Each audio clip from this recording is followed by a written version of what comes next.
Hello friends, myself doctor N K Bawaliya, principal of government science college Sikar. जैसा कि आपको मालूम है, राजकीय विज्ञान महाविद्यालय सीकर में कोविड-19 के दौरान ऑनलाइन वीडियो क्लासेज ली जा रही हैं। आप घर पर रहिए, सुरक्षित रहिए और घर बैठे अध्ययन कीजिए। आज मैं MSc final year paper 9th का नया टॉपिक लेके आया हूँ और उस टॉपिक का नाम है प्लांट इंट्रोडक्शन, पादप पुरस्थापन। सामान्य शब्दों के अंदर प्लांट को पादप कहते हैं और इंट्रोडक्शन को परिचय कहते हैं, लेकिन यहाँ पर परिचय से बिल्कुल भी आशय नहीं है। यहाँ पर वनस्पति के भाषा के अंदर पादप पुरस्थापन, प्लांट इंट्रोडक्शन मीन्स पादप पुरस्थापन। सबसे पहले हमें ये जानना होगा प्लांट इंट्रोडक्शन है क्या या पादप पुरस्थापन है क्या। प्लांट इंट्रोडक्शन की हम बात करें तो प्लांट इंट्रोडक्शन एक ऐसा प्रोसेस है और इस प्रोसेस के अंदर वे प्लांट्स जो बहुत दूर ग्रो कर रहे होते हैं, डिफरेंट एनवायरनमेंट में ग्रो कर रहे होते हैं, और उन प्लांट्स को यदि नए एनवायरनमेंट के अंदर ग्रो किया जाता है या इंट्रोड्यूस किया जाता है तो इस पूरे प्रोसेस को ही प्लांट इंट्रोडक्शन के नाम से जानते हैं। ऐसे इंट्रोडक्शन के अंदर जो प्लांट ग्रुप होता है उसका जीनोटाइप होता है या ग्रुप ऑफ जीनोटाइप होता है, यह एक एनवायरनमेंट से दूसरे एनवायरनमेंट के अंदर आकर के अपने आप को एस्टेब्लिश करता है और इस सारे प्रोसेस को ही प्लांट इंट्रोडक्शन के नाम से जानते हैं। इस प्लांट इंट्रोडक्शन की कैटेगरीज की यदि हम बात करें, वर्गों की बात करें, तो इनकी डिफरेंट कैटेगरीज हैं, जिसमें एक को प्राइमरी इंट्रोडक्शन कहा गया है या प्राथमिक पादप पुरस्थापन के नाम से जाना गया है। प्राइमरी इंट्रोडक्शन वह इंट्रोडक्शन है प्लांट्स का जिसके अंदर कोई भी वैरायटी होती है वह सही ढंग से शूट कर जाए न्यू एनवायरनमेंट में और उस शूट करने के बाद में उसका कॉमर्शियल कल्टीवेशन हो बिना किसी जीनोटाइप के चेंज किए हुए, तो ऐसे इंट्रोडक्शन को प्राइमरी इंट्रोडक्शन के नाम से ही जानते हैं। इस प्रकार का इंट्रोडक्शन हमने यहाँ पर कर लिया है। जैसे कुछ वैरायटीज़ के केस में ड्वार्फ वीट की वैरायटी है जिसे सोनारा 64 के नाम से जानते हैं, लर्मा रोजा के नाम से जानते हैं, ड्वार्फ वैरायटीज टचिंग नेटिव 1 और IR8 के नाम से जानते हैं। इसी प्रकार से सेकेंडरी इंट्रोडक्शन है। सेकेंडरी इंट्रोडक्शन उस इंट्रोडक्शन को कहते हैं कि जब किसी वैरायटी को हम इंट्रोड्यूस कर लाते हैं और इंट्रोड्यूस करके उसे सिलेक्शन और यूज्ड इन हाइब्रिडाइजेशन प्रोग्राम के लिए सिलेक्शन करते हैं या उसको यूज करते हैं विद लोकल वैरायटीज़ के साथ में, और उसको इम्प्रूव्ड वैरायटीज़ के रूप में यदि कन्वर्ट करते हैं तो वह स्पीसीज या वह जो प्लांट है या प्रोसेस है उसे सेकेंडरी इंट्रोडक्शन के नाम से जाना जाता है। फॉर एग्जांपल, कल्याण सोना नामक स्पीसीज वैरायटी है और सोनालिका जो वैरायटी है वीट की वैरायटी है, इनको एज ए इंट्रोड्यूस्ड मटेरियल के रूप में सेलेक्ट किया गया है CIMMYT ने मैक्सिको में। और इस प्रोसेस के अंदर डोमेस्टिकेशन और एक्लेमेटाइजेशन दो इम्पोर्टेंट एस्पेक्ट्स आते हैं फॉर सक्सेसफुल कॉम्प्लायंस। मीन्स जब किसी प्लांट को एक एनवायरनमेंट से नए एनवायरनमेंट में या एक डिफरेंट एनवायरनमेंट में बदले एनवायरनमेंट के अंदर चेंज करते हैं, इंट्रोड्यूस करते हैं, तब इस प्रोसेस के अंदर दो मेन सक्सेसफुल कंप्लायंस होती हैं, एक डोमेस्टिकेशन और दूसरा एक्लेमेटाइजेशन। डोमेस्टिकेशन मीन्स वह प्लांट स्पीसीज उस जगह पर रहने के लिए अपने आप को पुरस्थापित कर लेती है। इस पूरे प्रोसेस को डोमेस्टिकेशन के नाम से जानते हैं। या वह प्रोसेस जिसके अंदर जो वाइल्ड स्पीसीज है जिसे अंडर कल्टीवेशन के अंदर रखा जाता है by making them change in behaviour suitable for new environment. नए एनवायरनमेंट के अकॉर्डिंग उसके बिहेवियर के अंदर जब परिवर्तन आ जाता है तो इस पूरे प्रोसेस को ही डोमेस्टिकेशन का नाम से जानते हैं। इसी से जुड़ा हुआ है एक्लेमेटाइजेशन, जिसे हम दशानुकूलन के नाम से जानते हैं। जब किसी प्लांट स्पीसीज का वाइल्ड का डोमेस्टिकेशन हो जाता है तब उसके अंदर अपने आप में एक एबिलिटी आ जाती है अडप्शन की, और जो नया क्लाइमेट है उसके अकॉर्डिंग या नई जो ज़मीन है जिसे हम इडेफिक कंडीशंस के नाम से जानते हैं उसके अकॉर्डिंग वह अपने आप को बदल लेती है और इस पूरी प्रोसेस को ही हम एक्लेमेटाइजेशन के नाम से जानते हैं। ये जो एक्लेमेटाइजेशन का प्रोसेस है, इस एक्लेमेटाइजेशन के प्रोसेस के अंदर जो फ्रीक्वेंसी है ये उसके मोस्ट अडेप्टेड जीनोटाइप्स होते हैं उनके ऊपर डिपेंड करती है और ये डिपेंडेंसी डिपेंड करती है 3 फैक्टर्स पर। पहला फैक्टर है ब्रीडिंग सिस्टम के ऊपर, दूसरा है जेनेटिक वेरिएशन के ऊपर और तीसरा है ड्यूरेशन ऑफ द क्रॉप के ऊपर डिपेंड करती है। और यदि एक्लेमेटाइजेशन सक्सेसफुल है या नहीं है तो ये डिपेंड करता है मेनली 2 फैक्टर्स पर। पहला फैक्टर है प्लेस कि किस प्रकार का जगह है या किस प्रकार का स्थान है।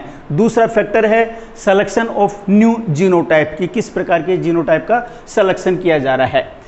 हमें जानना होगा कि प्लांट इंट्रोडक्शन के क्या उद्देश्य हैं या क्या पर्पज हैं। प्लांट इंट्रोडक्शन के बहुत सारे उद्देश्य हो सकते हैं, उनमें से कुछ मुख्य उद्देश्यों की मैं बात कर रहा हूँ।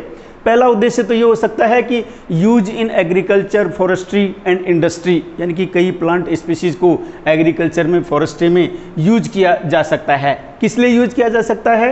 फॉर फूड के रूप में, फाइबर के रूप में, वुड के रूप में और मेडिसिनल पर्पज के रूप में। और ये भी हो सकता है कि उसके ब्रीडिंग मटेरियल के रूप में भी, हाइब्रिडाइजेशन वर्क के लिए भी यूज किया जा सकता है। दूसरा उद्देश्य हो सकता है यूज का फॉर एस्थेटिक वैल्यू या एस्थेटिक इंटरेस्ट के रूप में, क्योंकि कई स्पीशीज़ होती हैं जो दूसरे एनवायरनमेंट में पाई जाती हैं जो ऑर्नामेंटली वैल्यूएबल होती हैं और ब्यूटिफिकेशन के पॉइंट ऑफ व्यू से वैल्यूएबल होती हैं, इसलिए उनको एक एनवायरनमेंट से दूसरे एनवायरनमेंट के अंदर इंट्रोड्यूस किया जाता है।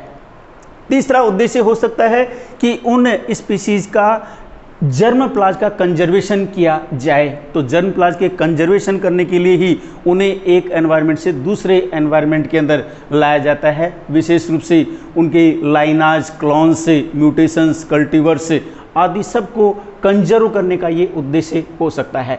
चौथा हो सकता है कि for studying origin and distribution, कि किसी प्लांट स्पीशीज़ का ओरिजिन कौन सा है या उसका डिस्ट्रीब्यूशन कौन सा है, ये स्टडी करने के लिए या ये जानने के लिए इस प्रकार का इंट्रोडक्शन किया जा सकता है। विशेष रूप से इससे इस प्रकार का हमें आइडिया मिलता है उन प्लांट्स के ओरिजिन का और इवोल्यूशन का, कि ये किस प्रकार के एनवायरनमेंट के अंदर ढल सकती हैं, उससे अंदाज़ा लग जाता है। इस प्लांट इंट्रोडक्शन का क्या प्रोसीजर हो या किस प्रकार की प्रक्रिया हो, इस प्रोसीजर की बात करें तो इसके कुछ स्टेप्स आते हैं। उन स्टेप्स में पहला स्टेप है प्लांट प्रोक्योरमेंट और procurement of germ plasm. Procurement और प्रोक्योरमेंट ऑफ जर्म प्लाज्म से सेंस है कि उस प्रकार से कैसे प्रिकोर किया जाए, पैकेजिंग एंड डिस्पैच किस प्रकार से किया जाए, एंट्री एंड प्लांट क्वारंटाइन किस प्रकार से किया जाए, उसकी कैटालॉगिंग किस प्रकार से की जाए, उसका इवोल्यूशन किस प्रकार से किया जाए और उसका मल्टीप्लिकेशन एंड डिस्ट्रीब्यूशन किस प्रकार से किया जाए। इन सभी स्टेप्स को मैं अलग अलग ले रहा हूँ। पहला स्टेप जिसकी हमने बात की है ways of procurement of plants और जर्म प्लाज का किस प्रकार से प्रोक्योरमेंट हो जर्म प्लाज का और प्लांट का। इसके लिए सबसे पहले जिस किसी भी प्लांट स्पीशीज़ को हमें इंट्रोड्यूस करना होता है उसके लिए, नई क्रॉप के लिए या न्यू वैरायटीज़ के लिए सबसे पहले हमें आवेदन करना होता है, रिक्विजिशन सेंड करनी होती है। और ये रिक्विजिशन सेंड करने के लिए NBPGR national bureau of plant genetic resource है, वहाँ पर इसको सबमिट करनी होती है विद इन कंट्री। यदि हमें एक ही देश के एक भाग से दूसरे भाग के अंदर किसी स्पीशीज़ को इंट्रोड्यूस करना हो तो। इसके साथ साथ में दूसरी एक और ऑर्गेनाइजेशन है जिसे IBPGR international bureau of plant genetic resource के नाम से जानते हैं। इन जगहों पर उस प्लांट स्पीशीज़ को इंट्रोड्यूस करने का रिक्विजिशन या आवेदन करना होता है।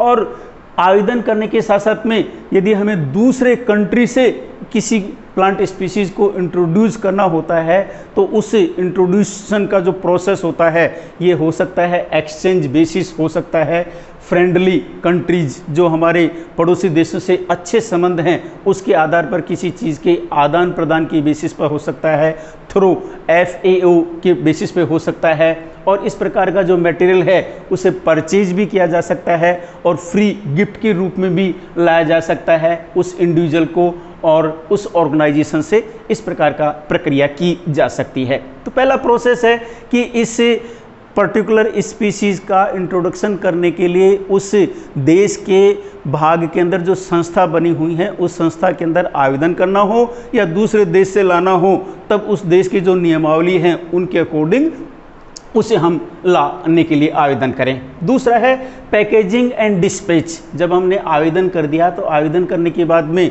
वो किस प्रकार से आए, उसके लिए पैकेजिंग करना होता है और डिस्पैच करना होता है उस प्लांट स्पीशीज़ को या उस प्लांट के पार्ट को जिसको हम प्रोपेगेट करना चाहते हैं।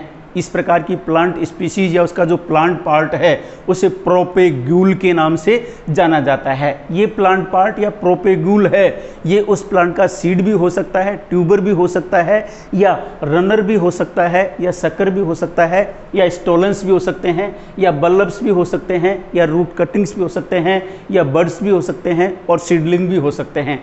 ये डिपेंड करता है क्रॉप स्पीशीज किस प्रकार की है। और इस प्रकार के प्रोपेगूल को जब हम लाते हैं तो उसे साफ़ करते हैं, उसे वीड फ्री करते हैं, कंटामिनेट फ्री करते हैं, और उसे फंगीसाइड से ट्रीट करते हैं, और इसे केयरफुली पैक्ड करते हैं और डिस्पैच करते हैं, जिससे इसके साथ में किसी प्रकार का डिसइंफेक्शन नहीं हो वायबल कंडीशन के अंदर। इस प्रकार की स्थिति को पैकेजिंग और डिस्पैचिंग के नाम से जानते हैं। तीसरा प्रोसेस है entry and plant quarantine. Entry और प्लांट क्वारंटाइन, जब हमने आवेदन कर लिया, उसकी पैकेजिंग कर ली, डिस्पैच कर ली, तब वह एक भाग से दूसरे भाग में जब प्रवेश कर रही है तो या एक देश से दूसरे देश के अंदर प्रवेश कर रही है तो उसके नियम हैं, और उन नियम के अंदर किस प्रकार से उसकी एंट्री हो और किस प्रकार से क्वारंटाइन हो। जैसे आजकल आप सबको मालूम है कि जो क्वारंटाइन से आप आज से समझते हैं जो कोरोना डिजीज़ है या कोविड-19 डिजीज़ है, ये एक देश से दूसरे देश के अंदर आई है, और जब लोग बाग एक देश से दूसरे देश के अंदर आ रहे होते हैं तब उन्हें सबसे पहले क्वारंटाइन करने के लिए कहा जाता है। उनके टेस्ट किए जाते हैं, डायग्नोसिस किया जाता है कि ये किसी प्रकार की डिजीज़, वायरल डिजीज़ तो नहीं लेके आ रहे हैं, और यदि नहीं टेस्ट भी हो रहा है तो उनको कम से कम 15 दिन के लिए क्वारंटाइन किया जाता है। क्वारंटाइन मीन्स उनको एकदम अलग थलग या आइसोलेट कंडीशन के अंदर रखा जाता है, जिससे कि वे दूसरों को संक्रमित नहीं कर पाएँ। इसी प्रकार से इन प्लांट्स के साथ भी किसी प्रकार के वायरल या बैक्टीरियल के किसी प्रकार की डिजीज आ सकती है, तो उस कंडीशन के लिए इनको भी क्वारंटाइन किया जाता है। और इस क्वारंटाइन प्रक्रिया के अंदर जैसे ही उस प्लांट की रिसिप्ट मिलती है प्लांट मटेरियल की, तो उस के लिए सबसे पहले एंट्री इंस्पेक्शन होता है, जो विशेष रूप से अलग अलग कंट्री के अंदर अलग अलग प्रकार के इंस्पेक्शन होते हैं, जो कंटामिनेंट्स की और इंसेक्ट्स की, डिजीज़ की, निमेटोड्स की आदि की चेकिंग करते हैं, और उस मटेरियल को इंसेक्टिसाइड से, फंगीसाइड से और निमेटिसाइड से एसेट्रा कई थिंग्स से ट्रीट करते हैं, या हम दूसरे शब्दों में कह सकते हैं उसे कंटामिनेट करते हैं या कंटामिनेशन फ्री करते हैं, या रोग से हटाने का काम करते हैं। और इस सब का उद्देश्य होता है और ऑल क्वारंटाइन एंड रेगुलेटरी। इस प्रकार के जो मीजर्स सारे के सारे अपनाए जाते हैं, जो पेस्ट और डिजीज किसी प्रकार की एक कंट्री से दूसरे कंट्री के अंदर नहीं आ पाए या एक क्षेत्र से दूसरे क्षेत्र में नहीं आ पाए और उसका फर्दर इलाबोरेशन नहीं आ पाए।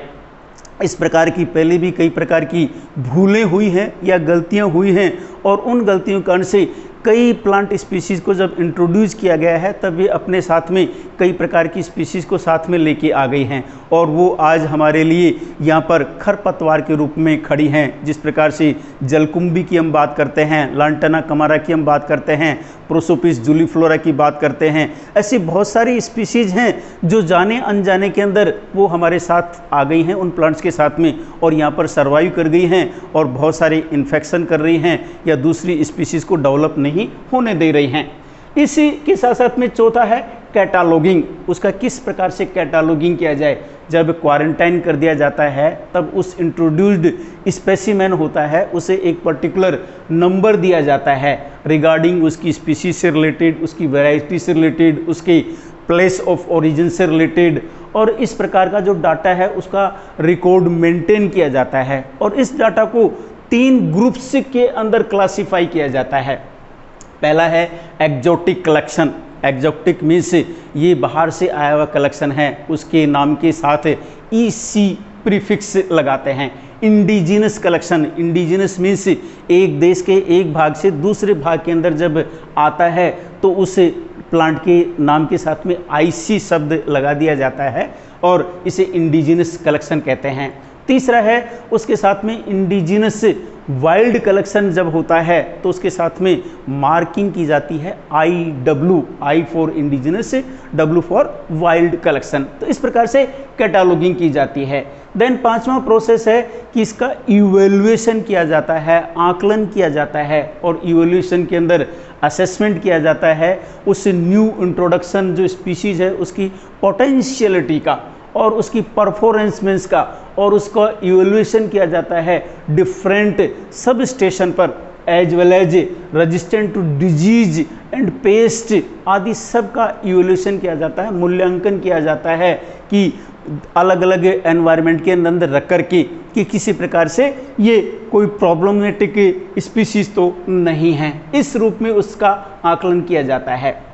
देन अगला प्रोसेस अपनाया जाता है जिसे मल्टीप्लिकेशन एंड डिस्ट्रीब्यूशन के नाम से जानते हैं। इस प्रोसेस के अंदर जो इंट्रोड्यूस मटेरियल होता है उसका प्रोपेगेशन किया जाता है, और प्रोपेगेशन करके फिर उसे वैरायटी के रूप में रिलीज कर दिया जाता है, और बहुत सारी जब ट्रायल्स ले ली जाती हैं तब फार्मर्स को वो डिस्ट्रीब्यूट कर दी जाती है।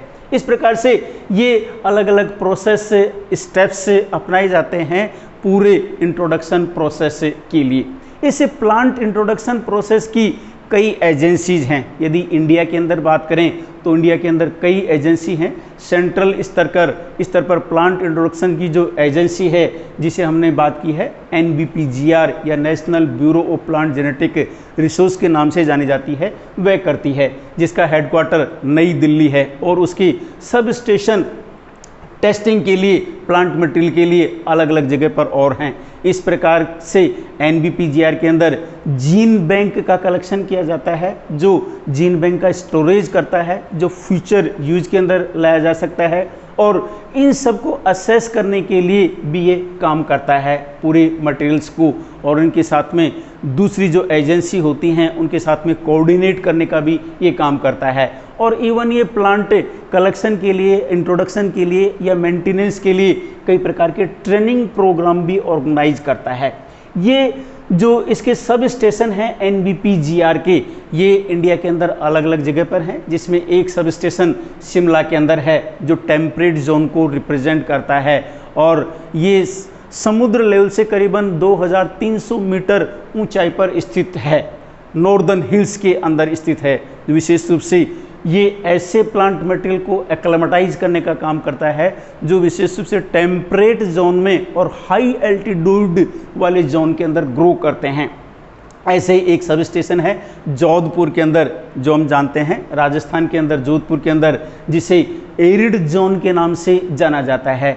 ये ऐसी स्पीशीज को एक्लेमेटाइज करने के ऊपर काम करता है जो हाई टेम्परेचर के ऊपर ग्रो करती हैं, और इसे central arid zone research institute के नाम से भी जानते हैं या काजरी के नाम से भी जानते हैं। ऐसे एक सब स्टेशन है अमरावती। ये Amravati central zone of India है जो विशेष रूप से ऐसे प्लांट्स का एक्लेमेटाइजेशन और मल्टीप्लिकेशन करता है जो इंट्रोड्यूस्ड मटेरियल होते हैं। ऐसे ही एक सेंटर है जिसे कन्याकुमारी के नाम से जानते हैं, जो साउथ इंडिया के अंदर प्रेजेंट है, और ये ट्रॉपिकल जोन से की जो स्पीशीज हैं उनके ऊपर ध्यान देता है। ऐसे ही एक सब स्टेशन है शिलोंग के अंदर जिसे नॉर्थ ईस्ट इंडिया के नाम से जानते हैं, या नॉर्थ ईस्ट इंडिया के अंदर ये प्रेजेंट है। इस सेंटर के अंदर जर्म प्लाज का कलेक्शन किया जाता है। इसके अलावा और भी एजेंसीज हैं जो इस प्रकार के प्रोग्राम के अंदर एंगेज्ड हैं, जिसमें FRI, जिसे फॉरेस्ट रिसर्च इंस्टीट्यूट के नाम से जानते हैं, यह देहरादून के अंदर है। ये जो भी फॉरेस्ट ट्रीज होते हैं उनकी टेस्टिंग करने का काम करती हैं, जो इंट्रोड्यूस किए जाने होते हैं, एक्लेमेटाइज किए जाने होते हैं या कंजर्व किए जाने होते हैं। ऐसे ही BSI है, जिसे बॉटनिकल सर्वे ऑफ इंडिया के नाम से जानते हैं, जिसके अलग अलग 8 रीजनल सेंटर्स हैं जो विशेष रूप से मेडिसिनल प्लांट्स और बॉटनिकल इम्पोर्टेंस के जो प्लांट्स हैं उनका जब इंट्रोडक्शन होता है उनके ऊपर ध्यान देता है। इसके अलावा और दूसरे सोर्सेज भी हैं जो इस प्रकार के काम करते हैं, जो सेंट्रल रिसर्च इंस्टीट्यूट्स के रूप में हैं, as well as agriculture universities भी इस प्रकार का काम को प्ले करती हैं, जो कलेक्शन, इंट्रोडक्शन और maintenance of germplasm of crop plant को काम करती हैं।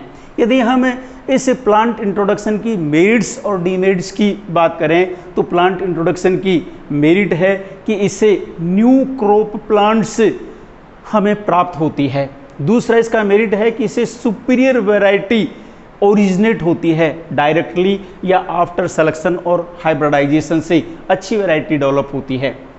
तीसरा इसका मेरिट है कि इसे जर्म प्लाज का कलेक्शन होता है, maintenance and protection of genetic variability का कलेक्शन होता है और कई प्रकार के पॉसिबल वेज दिखाई देते हैं जो इंट्रोडक्शन और एक्सप्लोरेशन का रोल अदा करते हैं। ऐसे इसकी मेरिट है कि इससे क्विक और इकोनॉमिकल मेथड क्रॉप इम्प्रूवमेंट का हो जाता है कि हम किसी यही की ये स्पीसीज है और उसके अंदर इम्प्रूवमेंट करते हैं तो उसमें काफ़ी टाइम लगता है, लेकिन एक स्पीसीज जो बाहर से लाते हैं और उसके जेनेटिक मटेरियल को हम यूज करके यहाँ की स्पीसीज के साथ में इंट्रोड्यूस कर देते हैं या हाइब्रिडाइज करते हैं तो उसके अंदर ज़्यादा टाइम नहीं लगता है। इसलिए ये क्विक और इकोनॉमिकल मेथड है क्रॉप इम्प्रूवमेंट का। और इस प्रकार के इंट्रोडक्शन प्रक्रिया के अंदर ऐसी वैरायटीज आती हैं जो नए एरिया से आते हैं, जो कुछ डिजीज़ को भी प्रोटेक्ट कर सकती हैं, रोगों को भी रोक सकते हैं। यदि इस प्लांट इंट्रोडक्शन की डीमेरिट की बात करें तो इसमें कई डीमेरिट भी हैं और उन डीमेरिट के अंदर सबसे ज़्यादा डीमेरिट है कि इसके साथ में कुछ वीड्स और डिजीज़ और पेस्ट का इंट्रोडक्शन हो जाता है, वो हमारे लिए काफ़ी हार्मफुल होता है। और इन वीड्स की बात करें तो आर्जीमोन, जिसे हम पीली सरसों के नाम से जानते हैं, जिसे एक ड्रॉपसी रोग हुआ था एक टाइम पर, आपने सुना हो तो इसके ऑयल को लोग बाग सरसों के तेल की जैसे यूज़ करने लग गए थे और ये प्लांट काफ़ी ज़्यादा ग्रो करता है पीले फूलों वाला जो एस्ट्रेसी कुल का है। ऐसे ही इकोर्निया जिसकी हमने बात की है, जलकुंभी, ऐसे ही लांटेना जिसकी हमने बात की है। इस प्रकार की वीड्स दूसरे देशों से हमारे यहाँ पर आकर के आ गई हैं और वे वीड्स के रूप में काफ़ी ज़्यादा फल फूल रही हैं और कई प्रकार की फंगल डिजीज़ भी आ जाती है इस प्रकार के प्रोसेस के अंदर, जिसमें जैसे ब्लाइट ऑफ पोटैटो के अंदर जो अगेती अंगमारी जो पछेती अंगमारी रोग होता है, ये इस प्रकार का रोग ऐसे इंट्रोडक्शन प्रोसेस से आया है। ऐसे फ्लैट स्मट ऑफ व्हीट के अंदर जो रोग है ये भी इस प्रकार के इंट्रोडक्शन से आया है। कॉफ़ी के अंदर रस्ट रोग होता है या बनाना के अंदर बंकी टॉप डिजीज़ होती है। ये सारी की सारी जो डिजीज़ हैं ये प्लांट मटेरियल के साथ में इंट्रोड्यूस होके आ गए हैं। इसके साथ साथ में बहुत सारे इंसेक्ट पेस्ट भी इंट्रोड्यूस होके आ गए हैं, जिसमें जैसे पोटैटो के अंदर एक ट्यूबर मोथ होता है, वोली एफिन्स होता है, एप्पल्स के अंदर लगता है, फ्लूटेड स्केल ऑफ सिट्रस का होता है। इस प्रकार के इंट्रोडक्शन के अंदर ये साथ आ गए हैं। और यदि प्लांट इंट्रोडक्शन की अचीवमेंट की हम बात करें, उपलब्धियों की बात करें, तो बहुत सारी उपलब्धियां हैं। उन उपलब्धियों को यदि हम प्री हिस्टोरिक टाइम से देखें तो हमें पूरे विश्व को न्यूअर क्रॉप्स स्पीसीज से न्यू प्लांट प्लेसेस के अंदर लाने के अंदर एक अच्छा माध्यम बन जाता है।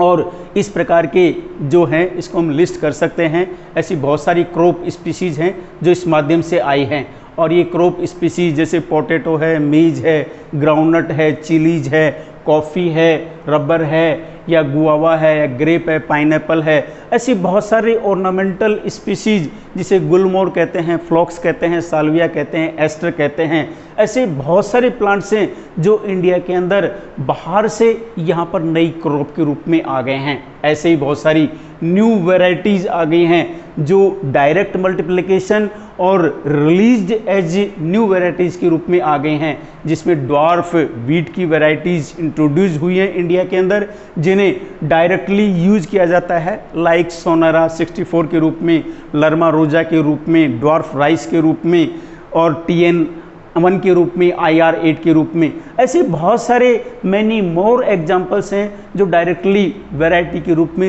रिलीज हो गई हैं, जिसमें कुछ क्रॉप प्लांट्स ओएट है, सोयाबीन है, टोमेटो है, कॉलीफ्लावर है, ऑनियन है। ऐसे ही सिलेक्शन ऑफ डिजायरेबल वैरायटीज़ भी आई हैं। बहुत सारी वैरायटीज़ हैं जिनका selection after introduction of Mexican varieties हुआ है, जिसको हम कल्याण सोना के नाम से जानते हैं, सोनालिका के नाम से जानते हैं। ऐसे ही बहुत सारी इंट्रोड्यूस्ड वैरायटी हैं जो as a donor in hybridization programme के अंदर काम आती हैं। इसमें कई स्पीसीज हैं जो वैरायटीज़ के रूप में सुपीरियर होती हैं देन एग्जिस्टिंग वैरायटीज से, और इन्हें डोनर फॉर डिजीज रेजिस्टेंट के रूप में यूज किया जा सकता है, पेस्ट रेजिस्टेंट के रूप में यूज किया जा सकता है, स्टेट रेजिस्टेंट के रूप में यूज किया जा सकता है, for plant type and quality characters के लिए इन हाइब्रिडाइजेशन के अंदर। और यदि हम बात करें राइस की ड्वार्फिंग जीन की फ्रॉम TN1 और IR8, इस प्रकार की जो हैं use for developing dwarf rice varieties को यूज़ करने के अंदर ये काम आए हैं। ऐसे ही शुगर केन वैरायटीज़ हैं जिनको विशेष रूप से नोबल केन वैरायटीज सैक्रम ऑफिसिनेरियम से ये डेवलप हुई हैं। ऐसे ही म्यूटेशन ब्रीडिंग प्रोग्राम के अंदर इस प्रकार की वैरायटीज़ काम आई हैं जो इंट्रोड्यूस मटेरियल एग्रोइकोनॉमिकली सुपीरियर होता है, लेकिन few characters may be treated as mutation के रूप में टू रेक्टिफाई द डिटेक्ट, जो भी प्रॉब्लम होती है उसको हटाने के अंदर। इस प्रकार की जो वैरायटीज़ हैं उनमें सोनारा 64 है जो introduce with red colour grain होता है, नॉट एक्सेप्टेड बाय फार्मर्स। आपने देखा होगा पहले गेहूं का लाल कलर आता था और इस लाल कलर को लोगों ने एक्सेप्ट नहीं किया, फार्मर्स ने एक्सेप्ट नहीं किया, इसलिए इसके अंदर नए म्यूटाजेनिक प्रोडक्ट से दूसरी वैरायटी बनाएगी जिसे सरबती सोनारा के नाम से जानते हैं, विद अंबर कलर, जिसका ग्रेन्स का अंबर कलर रहा है। और इसे MS स्वामीनाथन ने गामा रेज ट्रीटमेंट करके प्राप्त किया था। इस प्रकार से हमने आज बात की है प्लांट इंट्रोडक्शन की या पादप पुरुषस्थापन की, कि किस प्रकार से ये महत्वपूर्ण है जिसे हम एक देश से दूसरे देश के अंदर उगने वाली स्पीशीज़ को यहाँ पर ला सकते हैं, या देश के एक कोने से दूसरे कोने के अंदर या एक एनवायरनमेंट से दूसरे एनवायरनमेंट के अंदर ग्रो करने के लिए इन स्पीशीज़ को हम ला सकते हैं और उनको वैल्यूएबल कर सकते हैं, यूज़ कर सकते हैं। ये वीडियो आपने सुना, अच्छा लगा, लाइक कीजिए, शेयर कीजिए, सब्सक्राइब कीजिए। थैंक्स।